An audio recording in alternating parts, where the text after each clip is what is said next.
Yan mga kagulong, biyahe na naman po tayo. 12:30 po tayo alis dito ha. 12:30 naman sa Pasay 5-star terminal. Yan, good morning mga kagulong. Ay dito na naman sa Pasay 5-star terminal. At yan, nakapila si Santa Cruz, Trayono.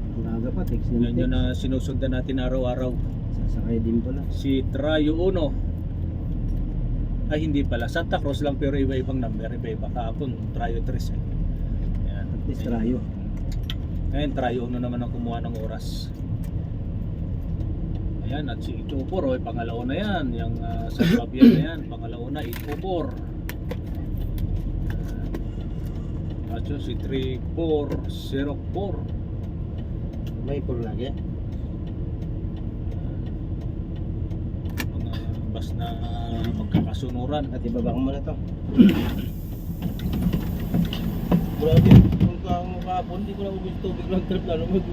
Malamig. Hindi ako uminom ng tubig. Malamig.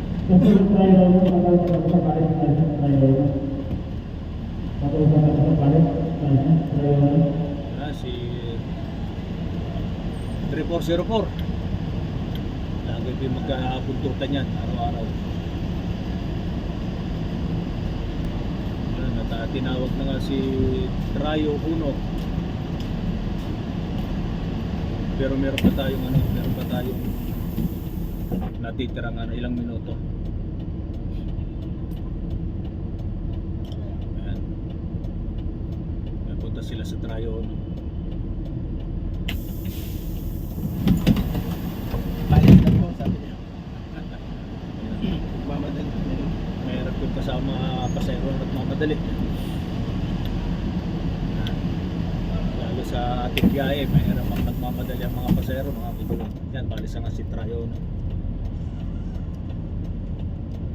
Ayun, at marami na rin naman pala sakay si Trayo.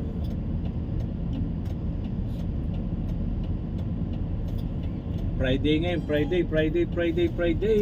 Tulad pa rin po ng dati ang alis natin dito. 12:30 ng tanghali. Yung pang regular time schedule natin dito mga kagulong. Mr. Pugi Raymond, yun, ating dispatcher dito sa Pasay. Napaaga lang ang tawag nyo dito sa Trayo. Pero kung tutusin 2 minutes pa yan. Pero dyan nung tatambayan, dyan tatagal yan. Dyan magubos ang oras sa tabi na yan.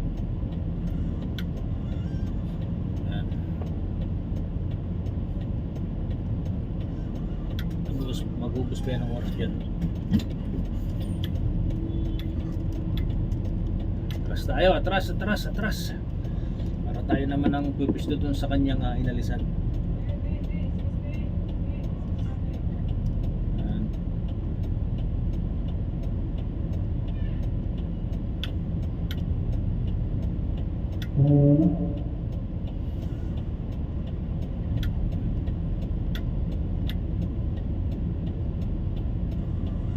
Ating mga pasero, meron kayang natirang pabulino.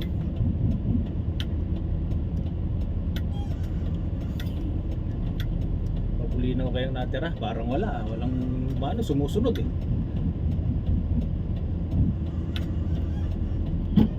Yan. Walang natirang pabulinaw. Sige po mga kagulong, at tayo po ay update na lang po tayo dito sa Pasay 5-star terminal. Ano po mga kagulong, at magandang umaga po sa inyong lahat. Tanghali pala. Yan mga kagulong, biyahe na naman po tayo. 12:30 po tayo alis dito ha. 12:30 naman sa Pasay 5-star terminal. Friday.